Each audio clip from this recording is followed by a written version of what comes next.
Hi guys, follow me on Instagram to never ever miss any of my crazy updates. Hi guys and welcome to another vlog. I'm driving this. This is the Ferrari Roma. This to unlock the car, press it twice to unlock the boot. Press this to lock the car of course, and it says Roma right there. Very nice key. But before we reach the car, let me tell you about my favorite car perfume brand, Involve Your Senses, and this is the Involve One Musk.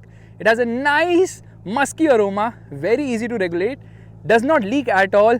It's fantastic. Anyways, here is the Roma right in front of me. Let's open the engine bay right away, which means I have to press this lever and there it opens.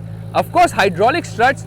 It is a front mid-engine car, so you can see the engine is actually closer to the cabin and it's very loud an engine even in comfort mode. There's insulation right there. The engine is a work of art. Looks absolutely sensational. In fact, this car itself is unlike a Ferrari. Let's just push it and close this. It's unlike a Ferrari. Why? The design might remind you of Aston Martin. It might remind you of Jaguar as well. So very different in that regard, but it's beautiful. Just look at the way Ferrari has made this car. First and foremost, the lights are really very bright. This is the indicator. Obviously, you get all LED units here. And then the bumper is super duper aggressive. Okay, you have this sort of a net treatment, but it's open here for the towing hook, of course. And there's of course an insect. Poor sacrifices life when this car accelerated. The Ferrari logo here as well as here. No front camera, but parking sensors, 4 of them at the front. In fact, I'll show you the light without the indicators. That is sort of the DRL. Not sort of, that is the DRL. Car looks absolutely beautiful. Like, it has the right proportions completely. Now, this is actually finished in sort of grey, but if you want it in black, you have to pay around 1.5 lakh rupees, I believe. The wheels are really nice. Carbon ceramic discs, 245 35 20 is the size of the tires. It's not extremely low profile, but yes, it is low profile. There you can see the indicator on the side as well. The beautiful Ferrari logo on the front fender. From the side, the proportions are just mind-blowing. Looks lovely indeed. I love how the hood is so freaking long on this car. The door handles are also hidden. The mirrors jut out completely, and then the window area is also decent, not too much as such. The rear tire obviously happens to be bigger in terms of size. It is a 285, still maintaining the 35 profile here, and a 20-incher. Again, you can see the brakes are massive. The exhausts are really very loud. You can hear it at the moment. You can see the indicators of the car. The lights are actually quite small, you know, not the typical round Ferrari lights. And this is the rear fog, which you can see right away. It gets this diffuser treatment as well. It gets quad exhaust. Vessel Khan's fingers of truth will not risk themselves because the exhausts are really very hot, literally speaking. Rear parking sensors, proper diffuser treatment, and below here I can't see anything, but you guys can see everything what is like the underbody of this car. There is a reverse camera. Let's do one thing. Let's open the boot of the vehicle, which means pressing this button and there it goes up. Now whatever has been option on this car is actually put here. It says Apple CarPlay, for which Ferrari is actually charging around 2.5 lakh rupees. Things are expensive. Ventilated seats around 4.5 lakh rupees. So a lot of optional bits you can get inside this car. And the boot is actually very small. Here you get a tool kit and you don't get a spare wheel. So you have this mechanism to fill air in the car and a screwdriver, which might be costing a bomb as well. Now you press this button. I'll just show you. When you press this button, there it reclines the seat. But you can't see it from here. I'll show you from the inside. There's a light placement here. So boot is actually usable for the weekend, of course. Let's shut this. And there you see, says Ferrari there on the windscreen as well. It's making this sound because the key happens to be with me in my pocket, and here just press it inside and there you unlock the door. Now of course it's got frameless doors, the frameless windows, and it looks fantastic when with the windows down, and it says objects in the mirror are closer than they appear, but that's written in Arabic at the moment, which I will show you. Okay, here you go. Now it is a 2+2 seater, but the second row of seats are absolutely useless. It's best for kids, not even for kids probably. Just see how much space is on offer. Nil, nada, zilch. So not much space as such. So you can open it like this in order to increase the boot carrying capacity. You can do it on both the sides, but yeah, it is a little cumbersome, and there's some storage space here. Seats get the ISOFIX child seat mount function, whatever that is, but you know, there is not much space, so you really can't sit in there. That is a slight issue. Meanwhile, there's only one cup holder, which happens to be here, where I'm just going to put the Involve Your Senses car perfume, the Involve One Musk. Slots in perfectly there. You can also carry a cup holder if you so wish. Rather, you can also carry a coffee if you so wish. Now there's a proper place for the key. If I slot it like this, it doesn't come out, so I have to slot it like this, and there you see the key is slotted in place, so it does not fly when you accelerate this. Ferrari, of course. Now the dashboard design is really very nice. It's like into multiple sections. So there is the co-passenger section, this is the driver's section, and this is the beautiful center console which flows nicely. This is a new screen. It is an 8.4 inch screen. It is a proper fingerprint magnet. It's such a fingerprint magnet, I kid you not, that you have to keep cleaning it all the time. That's the reason. Below the front center armrest, we've got some tissue papers. Now there are two USB charging sockets, but not the USB-C regular ones, and there's a 12 volt charging socket as well.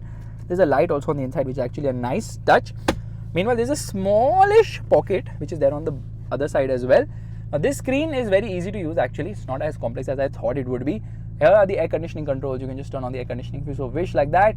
All the air conditioning controls here, and then this is for the navigation function. So there are 4 major functions on the top, and you can just press whatever you want to just get into the various functions. So this is for the phone, and this is for audio. Audio system is fantastic. Let's listen to an audio right away.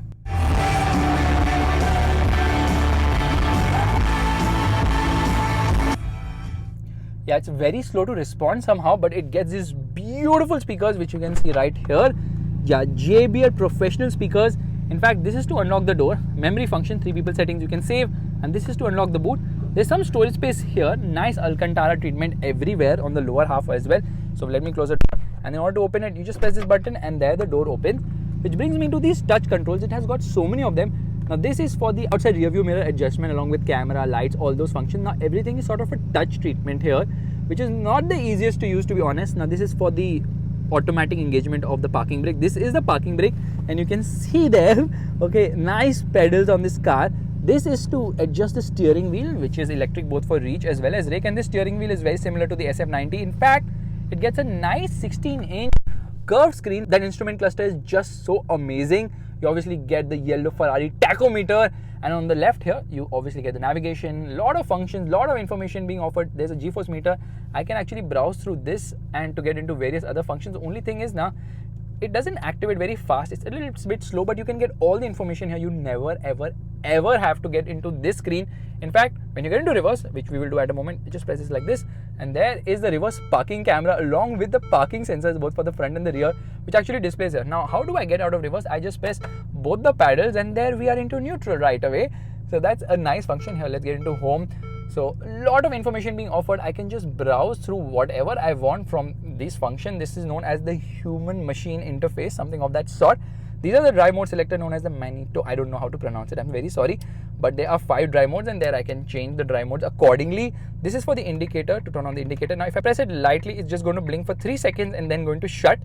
And here are buttons for the voice command as well as the phone and the cruise control function. Now this happens to be for the lights, and this is the engine start stop button. Again, everything is sort of a touch. This is for the wipers. Let's use the wipers right away. There are the wipers. So wiper controls are also done like this. It doesn't get stalks. In fact, it gets nice paddles, and the paddles don't move with the steering wheel either.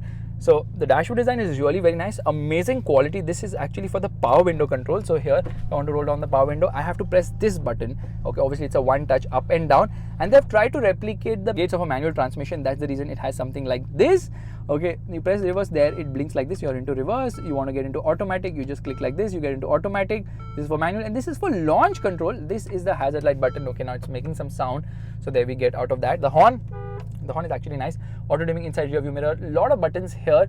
This happens to be to lock the vehicle, and this is for the lights. All the light functions are here on the top. So if I press this button, there the light turns on as well. There is no mirror here, but there is a mirror on the co-driver's side. There is a mirror, and we just remove this for a moment so that we can see the mirror clearly. Now the glove box is decent sized. It's not really big actually, because everything is black now. It doesn't give a big appearance as such. Turn off the AC vents. From there it says Roma here for the co-passenger to know which car is being driven, and of course there's a nice footrest for the co-passenger along with a fire extinguisher right there as well. And easy to close the vents. In fact, to close this vent you have a button here, over here for this one as well. So great attention to detail. This obviously lights up beautifully well. And let's just turn off the engine, and there we turn it off. It gives you a full summary of what you've done, how you've driven the car. There it says My Drive. Top speed 317 kilometers per hour. There that Ferrari is spinning. Okay, it says Ferrari Roma. Let's turn on the car. Here I press this button, and there it rose to life. It's absolutely amazing how this system has been done. So really nice and beautiful cabin. And there you see, I was telling you now, objects in the mirror might be closer than they appear in Arabic, which I can't read, but I'm just guessing that's what it might be. Seats are very comfortable. There's actually a secret storage space here below. So, some of the bits in this car are not the easiest to reach at first go because you have to kind of learn. No adjustable headrest, but the seats are extremely comfortable. Obviously, electric adjustable because the buttons are right there. It says Ferrari, very nice, and it says Roma on the mats as well. What a beautiful interior, but a little complex with all this touch interface which is happening in every place. In fact, when I press View Max, okay, why doesn't it not activate? Why does it not like me? Okay, there I can change the views also. That's a full navigation map view. This is the rev view there. Yeah.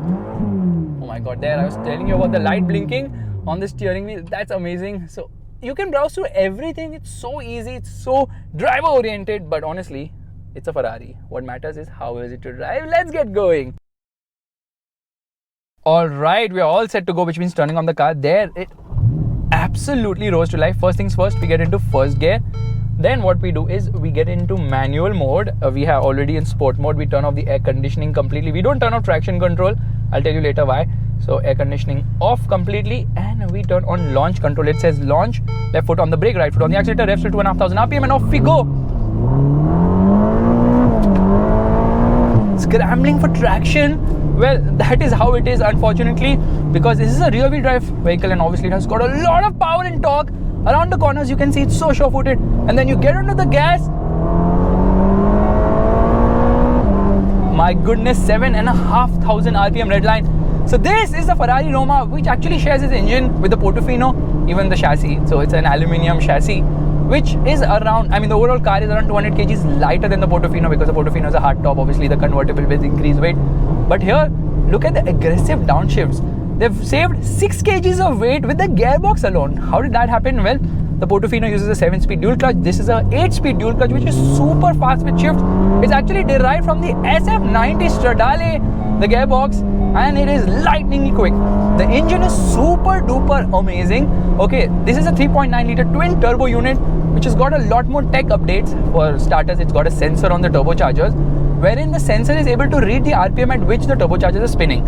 Thus, it's able to spin the turbo 5,000 RPM more, resulting in an absolute frantic top-end punch. And around the corners, you can see it is so sure-footed. You can pinpoint accurate where you want the car to go. What brutal acceleration. 0 to 100 kilometers per hour comes in 3.4 seconds. Actually, the car just goes away. So 3.4 seconds to do the 0 to 100 kilometer per hour sprint. 0 to 200 kilometers per hour comes up in 9.3 seconds, which is actually 1.5 seconds slower than the F8 Tributo. The F8 is obviously very, I would say, track oriented. This is more comfort oriented, more practical, but still is absolutely ballistic. It's a Ferrari in the true sense. The way it produces power. Firstly, there is no lag. Ferrari says that it has got no lag, zero lag, nil lag, whatever. And in all honesty, it just doesn't have any lag because the low-end performance is also ballistic. It's very smooth, very refined, and then builds power like an absolute javelin throw. Mid-range is really very strong. So they've got something known as variable boost control. With this technology, they are able to vary the torque in individual gears up to 7th gear, and that 760 Newton meters actually is there in 7th as well as 8th gear. And braking performance is also very strong and sure-footed. You can see it stops really nicely. And then we have come to sort of a dead end, so we're going to take a U-turn, which is also easy because the steering is actually light. Here, I'll get into reverse right away, and there you see the reverse parking camera turns on. Now, I don't have to press anything on the center because here I can actually get into first gear from the steering wheel, of course, and then onto the throttle, and off we go. I can feel the rear wheels always scrambling for traction. Obviously, a lot of electronic bits inside this car to keep it pointing straight. And there are 5 drive modes. There is a wet mode, which is not really going to make you wet. It's when the outside is wet. Although the ESC off is the real wet mode, which will make you totally wet. Because with traction control off, it's like drift mode, best for the track, not really on the road. Then there's comfort mode, wherein it's more comfortable to drive with the steering wheel as well as the suspension. The dampers being set into comfort-oriented settings. And then, of course, we are right now in sport mode, which is fantastic, gives you all the thrust you need. But there's also a race mode, and race mode is even more aggressive. It has lesser intervention of the traction control system. But you see, around the corners, this steering wheel doesn't feel too heavy in the center position. It's just somehow right.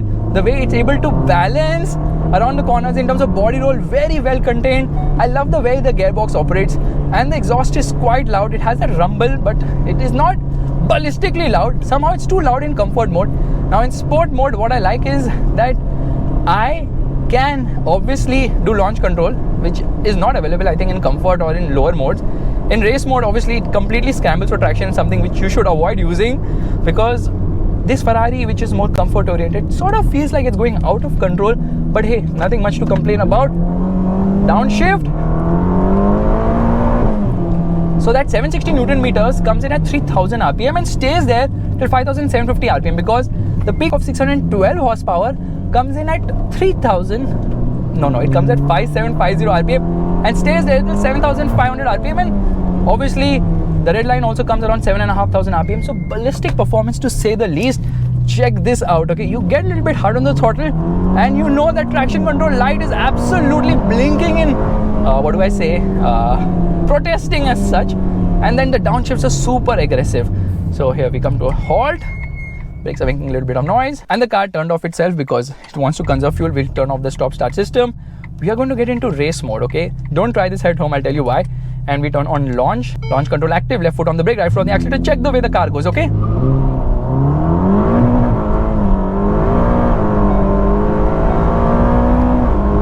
you can feel that it's feeling very uncomfortable because this road, although smooth, does have some amount of dust flying from here to there. So not really the most smooth road in that sense. Out on the track, obviously race mode feels super duper awesome as well. So as I see it, this Ferrari Roma is a very practical car. You can drive it every day because firstly the ground clearance at 120mm is more than apt for regular driving. It doesn't have a nose lift function. It doesn't need it because you can cross almost all speed breakers without having to worry. Traction levels are good from the tires, but this one is running on Bridgestone tires. I believe Pirelli tires are better, and the ones from Michelin are even better on this car. And apparently tires make a big difference with the way the Ferrari Roma drives. I love the way the car actually sounds. This engine is so amazing. Obviously it's got International Engine of the Year multiple times just because of the character of this engine. And in the Roma it feels even better thanks to the fact that the tuning has been apt. Low end lag not there, drivability great, mid-range performance is absolutely freaking ballistic from this machine. And when you come around the corner, body roll is negligible. Of course, it feels that it's ready to just tip into a corner without any hesitation. So easy to drive onto the throttle, and they're absolutely ballistic acceleration. In fact, we should launch it once again, and the spoiler is going up and down because there's 3 settings for the same. And here we get into launch, left foot on the brake, right foot on the accelerator, and off we go.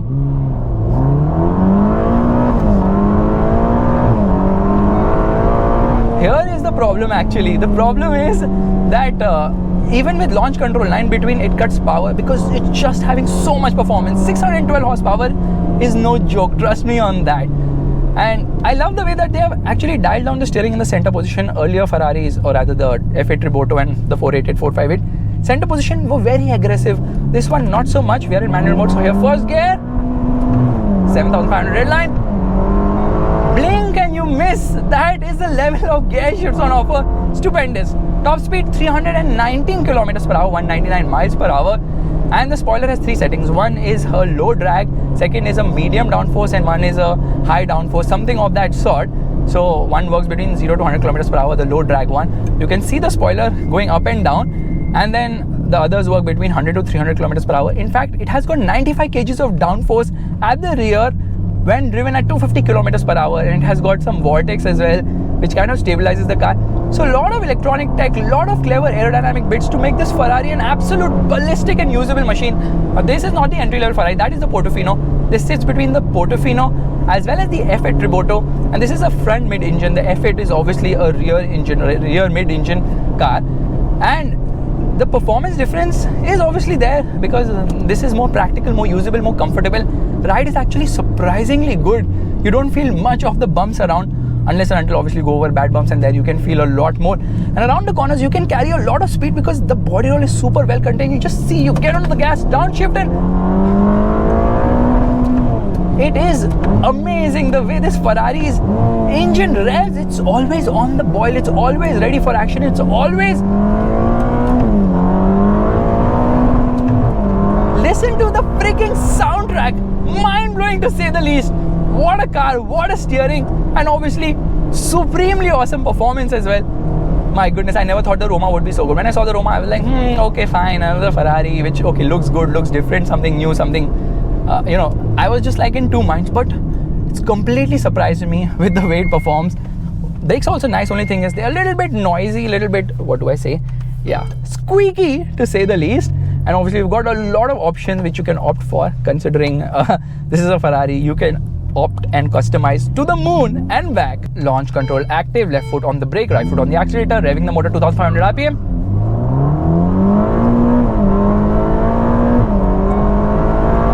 So even though you're in manual mode, it will definitely take care of the launch completely by shifting gears so fast that you blink and you miss. And these dry modes, very easy to operate. Like I told you, there is wet, there is comfort, there's sport, there is race, and there's ESC off, which honestly you should only do if you plan to drift the car. I love the way it downshifts and blips the throttle. It's always so aggressive, it's always so ready for action. It's never ever, how do I put it, taking it easy. You can take it easy when you drive it sanely, you don't feel much of what's happening, but get hard onto the gas, it absolutely lunges ahead. This is a Ferrari which is daily usable, but when you get onto the throttle, it will obviously put a massive smile on your face as well. It doesn't hesitate one bit to plant a big fat smile on your face, because that is the level of grunt on offer. Oh my goodness, any place in the rev range, there's no flat spot, there's just more power. It just does not take a chill pill at all. It is just ready for action. Around the corners also, it's not as flamboyant as say the 458 or the 488 or say even the Airfit Tributo for that matter. But in terms of real world usability, comfort levels, drivability, performance and everything else, this is a Ferrari which is absolutely maddening to say the least. I love it. I didn't know I would love the Roma so much, but I'm pleasantly surprised by the way it's able to put such a big smile on my face. Now the price of this car in India is 3.76 crores on road. In Dubai, of course, it costs a lot less, around 1.8 crores, because taxes and all are way lower here. But this is a Ferrari which is still a no compromise. I was like, okay, now they're doing this Ferrari just to increase sales at a more attractive price. What's the agenda like? Well, the agenda is simple. Ferrari is Ferrari, and Ferrari has given an absolute ballistic machine once again. No two ways about it. So guys, oh my god, what a sound. They should have dialed down the aggression of the exhaust in comfort mode, because it still feels super loud there. And thank god they've been able to manage all this, because I think it has a particulate filter in the exhaust to ensure that, you know, it complies with emissions and still is loud enough, which it has to be because it's a Ferrari at the end of the day. I'm just wondering when things go hybrid for this series of cars, what will happen, because the SF90 is the new kingpin of supercars, and you get that vibe with the steering wheel and the instrument cluster as well. But I love how they've tried to make this completely different from the other Ferraris, but I cannot deny the fact that it's a little bit complex here. Now, fuel efficiency, depending on your driving style, you should get between 2 to 5 kilometers per liter, and you would not really care about that if you're driving a Ferrari, because a Ferrari is a Ferrari, and that's the reason Ferrari is my favorite car brand. They make cars which are absolutely fun. I know twin turbos do rob that character which Lamborghini offers with their naturally aspirated V10 cars, but hey, in terms of thrust and performance, there is nothing lacking in this car at all. So guys, this is my vlog of the Ferrari Roma, and before we sign off, do remember that this perfume, the Involve One Musk, is available for a 10% discount using coupon code FASTBEAM. Click the link in the description or the pinned comment to get yours. Bye bye.